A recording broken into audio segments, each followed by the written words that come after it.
Bonsoir à toutes et à tous et bienvenue sur Monaco Info. Je suis ravi de vous retrouver pour une nouvelle édition en ce premier jour d'automne. C'est le grand retour du Monaco Yacht Show avec plus de 100 yachts d'exception dans le port et aux abords de la Principauté, sans oublier les 440 exposants. Nous serons avec la directrice générale du Monaco Yacht Show, Gaëlle Talarida. Elle nous présentera cette édition 2021 qui a ouvert ses portes de ce mercredi à samedi. À cette occasion, vous pourrez monter sur le Gitana, un yacht de 50 mètres datant de 1997. Vous aurez le droit, rien que pour vous, en privé, à une visite guidée. Et pour finir, nous irons au Fairmont Hotel où s'est tenu ce mercredi un congrès assez inédit, le e-Health World, un congrès dédié à la e-santé sur 8 sites différents en simultané dans l'Hexagone, que ce soit Strasbourg, Paris, Marseille, Lyon ou encore Monaco. C'est un événement majeur en Principauté. Il est, on le sait, plus ou moins apprécié de la population. Il est en tout cas très attendu par les spécialistes de la navigation. Je veux parler du Monaco Yacht Show. Ce rendez-vous a ouvert ses portes ce mercredi pour les refermer samedi. Nous sommes avec la directrice générale de l'événement, Gaëlle Talarida. Bonsoir. Bonsoir. Ça y est, on y est. C'est le retour du Monaco Yacht Show. Vous êtes dans quel état d'esprit actuellement ? Très heureuse pour tout vous dire. Nous avons travaillé très dur depuis 1 an et demi, depuis l'annulation du salon, et ça y est, ça devient une réalité. Les bateaux sont là, les clients sont là, donc soulagée de d'avoir pu ouvrir ce matin le Monaco Yacht Show. À quel point ça a été compliqué l'organisation lors de ces dernières années, ces 2 dernières années, on va dire ? Quand on est organisateur d'événements, on a, on va dire, un objectif final une fois par an. Et donc là, on savait que l'objectif était encore 1 année plus tard. Et c'est pas simple on nous a, entre guillemets, volé notre réussite d'1 an et on a dû attendre. Et donc voilà, cette année, on est de retour. Et forcément, le Covid a été pas simple puisqu'il a complètement perturbé nos timings de travail jusqu'à très tard, jusqu'à fin août cette année. Et qu'est-ce que la crise sanitaire a modifié dans l'organisation du Monaco Yacht Show 2021, de cette édition-là ? Comme toute organisation d'événements à Monaco, nous respectons un protocole qui a été établi en collaboration avec le gouvernement pour protéger autant les participants que la population monégasque. Donc là, vous me voyez sans masque, mais bien évidemment, pendant le salon, tout le monde porte le masque. Tout le monde doit également présenter un pass sanitaire pour accéder au salon, sans exception, que ce soit des exposants, des visiteurs ou des personnes qui travaillent au montage ou démontage du yacht show. Tout le monde est à la même enseigne cette semaine. Comment, de façon générale, se porte le monde du yachting ? Il a particulièrement souffert. J'ai pas trop l'impression. Tout le monde a été à l'arrêt. Il y a eu énormément de perturbations sur l'été 2020 avec des chamboulements et limitations de location de bateaux. Mais ça a très vite repris puisque finalement, cette crise a aussi provoqué par tout le monde, que ce soit nous à notre niveau, mais également à ces personnes qui ont des moyens illimités, qu'il était important de profiter de la vie, de vivre, de retrouver ses amis et sa famille. Du coup, ça a beaucoup bénéficié au secteur du yachting qui est en plein boom. Et j'entends de la part de beaucoup de clients que c'est leur plus belle année commerciale depuis qu'ils sont dans l'industrie, pour certains jusqu'à 40 ans de carrière. Pour parler de cette édition, est-ce qu'il y a une thématique particulière ou des nouveautés dont vous auriez envie de nous parler ? Alors, comme vous le savez, tous les ans, les stars du salon, ce sont les bateaux. Nous avions estimé avoir entre 80 et 90 bateaux cette année, du fait du Covid et justement des perturbations et des bateaux qui ne seraient pas venus en Méditerranée. Et finalement, nous en avons 101, ce qui est pour moi exceptionnel. C'est un petit peu moins que les autres années, mais la qualité est là. Ce sont des bateaux de très grande qualité. La moitié de la flotte a moins de 2 ans, a été lancée en 2020 ou 2021. Donc des bateaux très récents qui n'ont jamais été vus ailleurs qu'ici. Je voudrais que l'on aborde le yachting et l'environnement qui, pendant longtemps, n'ont pas été 2 univers en adéquation, on va dire. Est-ce que désormais, les deux peuvent cohabiter ? C'est clairement une préoccupation qui est aussi dans le yachting. Voilà, beaucoup de recherches sur les nouvelles technologies futures qui ne sont pas forcément mises en œuvre immédiatement sur des grands yachts. Par exemple, tout ce qui est motorisation hydrogène, on le voit déjà sur des tenders et c'est en étude pour des plus gros bateaux. Donc oui, je pense que de toute façon, c'est une préoccupation qui, au niveau mondial, peu importe le secteur, tout le monde se doit de réfléchir à ça et probablement que les propriétaires de bateaux sont d'autant plus sensibles à la cause puisqu'ils eux-mêmes voient en naviguant tous les jours l'impact que peut avoir l'homme sur les mers. Le Monaco Yacht Show, en quelques chiffres, ça représente combien de visiteurs, combien d'exposants, de quel type d'exposants et d'où viennent-ils ? Nous avons 440 sociétés qui exposent au Monaco Yacht Show, d'origine d'une quarantaine de pays différents, beaucoup en Europe. 340 stands sur les quais. Comme je vous le disais tout à l'heure, 101 yachts exposés d'une taille moyenne de 50 mètres. Nous avons également, qui accompagnent ces bateaux, un espace pour les tenders, les toys, les voitures. Donc une cinquantaine de tenders de luxe exposés au quai Antoine Ier. Et il y a également un car deck avec une vingtaine de voitures customisées, faites sur mesure, exposées et à laisser cette semaine. Qu'est-ce que ça peut rapporter à Monaco ? Avant tout, c'est des retombées d'image qui complètent toutes les retombées économiques directes qu'il peut y avoir. Les hôtels sont pris d'assaut par les participants, tant les visiteurs que les exposants. Et beaucoup de commerces travaillent cette semaine grâce à l'afflux de personnes d'un niveau assez exclusif. On a cette semaine des clients avec un très fort pouvoir d'achat et je sais que voilà, c'est des semaines, comme par exemple toutes les boutiques de luxe de Monaco fonctionnent très bien pendant la semaine. Gaëlle Talarida, merci d'avoir répondu à nos questions. Merci à vous pour m'accorder du temps. Et sachez que nous reviendrons d'ailleurs régulièrement cette fin de semaine sur ce Monaco Yacht Show à travers des reportages. On commence d'ailleurs tout de suite avec vous, Vanessa Dessy, avec une visite d'exception.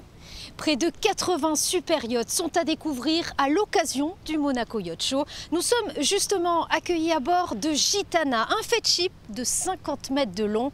Luxe, innovation et expérience inédite de navigation, c'est tout de suite visite guidée. Il est l'un des meilleurs constructeurs de bateaux au monde. Fitchip est un armateur hollandais avec une impressionnante histoire datant de 70 ans. Officiellement lancé au Salon nautique de New York dans les années 50, Fitchip se démarque grâce à l'utilisation de l'acier encore peu connu à cette époque. Au moment où il cesse la conception de bateaux en bois, une fusion entre plusieurs chantiers navals se met en marche. Avant, c'était d'autres chantiers qui se sont unis pour vendre ces bateaux aux États-Unis. Et c'est pour ça qu'ils ont créé cette marque Fitchip. Et maintenant, ils en vendent partout dans le monde. Et ils créent des bateaux depuis 1948, je crois, sous la marque Fitchip. Ils créent des bateaux on va dire, à partir de 30 mètres jusqu'à maintenant, ils font des bateaux jusqu'à 120 mètres. Ce yacht est sorti de son chantier naval en 1997, remis au goût du jour en 2014.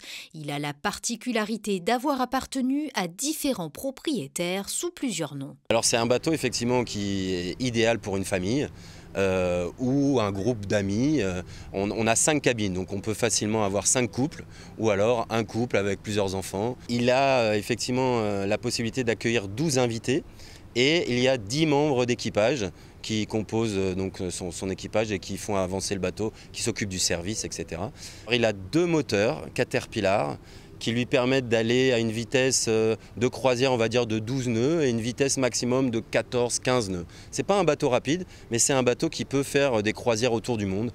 Fitchip, c'est une marque reconnue, et donc il y a des gens qui vont rechercher un Fitchip, de cette année-là ou de ces années-là, et surtout de cette taille et de ce prix-là. Donc la possibilité de l'avoir au Monaco Yacht Show, c'est extraordinaire pour nous, parce qu'on aura beaucoup de clients qui vont le visiter et qui vont en parler, à leurs amis, etc. Cette flotte exceptionnelle est exposée à l'achat ou à la location par de grands noms de l'industrie du yachting. Passons au premier point info sur l'information avec vous, Julia Vial, bonsoir. Dans le cadre de la Semaine européenne de la mobilité, un point d'étape a été réalisé concernant le dispositif Monaco On. Bonsoir Fabien, bonsoir à toutes et à tous. Ce système de bornes de recharge pour véhicules électriques a été installé il y a maintenant 1 an. Vous avez pu en apercevoir 17 dans les rues de Monaco. Elles sont grises et jaunes. D'ici la fin d'année 2021, 29 bornes supplémentaires seront ajoutées au réseau de voirie. Dans les parkings publics, les bornes étaient plus nombreuses avec 113 installations électriques dans 7 parkings différents. L'objectif à atteindre sera d'ajouter 80 bornes dans 3 nouveaux parkings de la Principauté. Je vous rappelle que Monaco On est gratuit et sans abonnement pour tous les véhicules électriques du Rocher. Le Monaco Economic Board et SGMC Capital vous proposent de découvrir les opportunités économiques de Singapour. Pour cela, il faudra se rendre ce jeudi à 17h30 à l'Automobile Club de Monaco. Cet événement présentera les aspects économiques, politiques, financiers et culturels qu'offre Singapour. Il proposera également des points de vue sur la manière d'explorer et de participer à l'essor de la croissance asiatique. Pour finir, il sera possible de découvrir les nombreuses ressemblances et synergies avec la principauté. Attention, le nombre de places est limité et la conférence se déroulera en anglais, Fabien. Great. Vous nous parlez pour finir, Julia, de ce concert qui aura lieu à l'espace Léo Ferré. Ce jeudi 24 septembre aura lieu en effet le concert Don't Give Up. C'est un tribut en hommage aux deux artistes, Kate Bush et Peter Gabriel. Souvenez-vous, ce duo culte avait ému toute l'Angleterre avec la célèbre chanson Don't Give Up. Ce titre deviendra d'ailleurs l'un des plus grands moments de l'album So de Peter Gabriel. L'hommage ne reprendra pas que les chansons des artistes, mais aussi tout l'univers de leur époque. L'ouverture des portes se fera à 19h30. Le placement est libre, mais pensez à acheter votre billet au préalable. Nous vous en parlions la semaine dernière, c'est le retour des grands événements et des congrès en principauté, à l'image du Monaco Yacht Show ou encore d'un congrès assez inédit qui vient de se tenir au Fairmont Hotel, le eHealth World, ou plus simplement l'application des technologies de l'information et de la communication à l'ensemble des activités en rapport avec la santé. Christine Datomel était sur place, voyons son reportage. Le thème choisi pour ce congrès numérique, la chirurgie. L'occasion pour les participants de se réunir et de partager leurs expériences et leurs savoirs tout en étudiant différents projets, comme par exemple la simulation au bloc opératoire, la chirurgie orthopédique ou encore la chirurgie robotique en pédiatrie. Plusieurs sites situés aux quatre coins de la France ont participé à cette expérience Figital. Après la pandémie, on s'est dit qu'il fallait réinventer les congrès. Et nous avons toujours mis à eHealth World l'humain au centre. Donc il fallait pouvoir nous réunir, retrouver un espace chaleureux, une convivialité qu'on a dans les congrès présentiels, alors que dans les webinaires, je dirais que tout le monde s'ennuie. Donc nous avons cherché cette formule multiplex qui est éco-responsable parce que ça permet aux gens d'avoir une information à proximité de chez eux. Nous, vous savez qu'on a un programme de santé au sein du gouvernement et naturellement, on est à l'écoute de toutes les initiatives, de toutes les innovations, de l'état de l'art, qu'est-ce qui se passe. On a une feuille de route qu'on alimente régulièrement, que l'on partage avec le conseiller à la santé et le délégué interministériel. Et effectivement, tout ça, ça nous alimente et ça nous aide à avancer. La réalité virtuelle tend vers une chirurgie plus précise en permettant de mieux visualiser tout en naviguant pour planifier et simuler un acte bien précis par exemple. Donc là en fait le principe c'est de visualiser un hologramme et que ce soit médecin ou que ce soit un patient, en fait, on a la même image, même qualité d'image. Et elle est calculée à distance, donc on a une résolution qui est parfaite. Et du coup, je vois une sorte d'hologramme devant moi grâce à ce dispositif. Je suis connecté en 5G, j'ai accès au cloud. Et c'est pour ça qu'on fait ça à Monaco, puisqu'à Monaco, on a la 5G partout. Et donc, ce qu'on voit ici, à la vitre, c'est la même chose que ce que je vois moi ici, mais transposé sur 8 villes différentes. Préparer du mieux possible les soignants de demain avec la réalité virtuelle, c'est ce que propose ce concept inédit en liant le monde de la santé au numérique. Et si cette application a été développée ici pour le milieu médical, elle peut très bien s'appliquer également au monde du bâtiment ou encore de la Smart City par exemple. Nous retrouvons Julia pour une idée sortie culturelle avec une exposition. Vous pourrez la découvrir jusqu'au 26 septembre prochain à l'église Saint-Paul. Il s'agit d'une exposition de l'artiste orthodoxe de renom Ion Manolachi. Il y présente ses œuvres autour de la Moldavie tous les jours de 10h à 20h. Cet événement est d'ailleurs organisé avec le soutien de l'église orthodoxe russe de Monaco.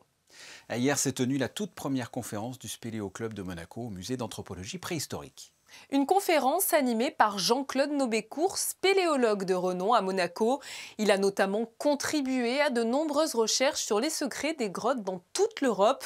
Plus localement, il a découvert dans le Var plusieurs grottes, dont celle des Chamois, qui contient la plus belle rivière de France. À l'occasion de ce premier rendez-vous au Spéléo Club de Monaco, l'auteur a pu parler de la grotte de la Lare. Ses parois portent de nombreux graffitis, dont plusieurs datent du XVIe et du XVIIe siècle. Ces dessins parlent de faits d'armes et de grandes familles, dont certaines sont liées à l'histoire de la principauté. L'Amicale des aînés monégasques donne rendez-vous à ses adhérents le mardi 28 septembre. Oui Fabien, ils vont se réunir à l'occasion d'une assemblée générale statutaire. Elle se tiendra à la Casa di Sochi à 15h30. Tous les adhérents sont invités à participer à cette réunion. Le pass sanitaire et le port du masque y seront obligatoires. Quel temps prévoyez-vous pour ce jeudi ? On ne se lassera encore pas de ce grand soleil présent sur tout le rocher. Pas un nuage à l'horizon, avec en prime des températures clémentes, 18 à 24 degrés attendus dans la principauté.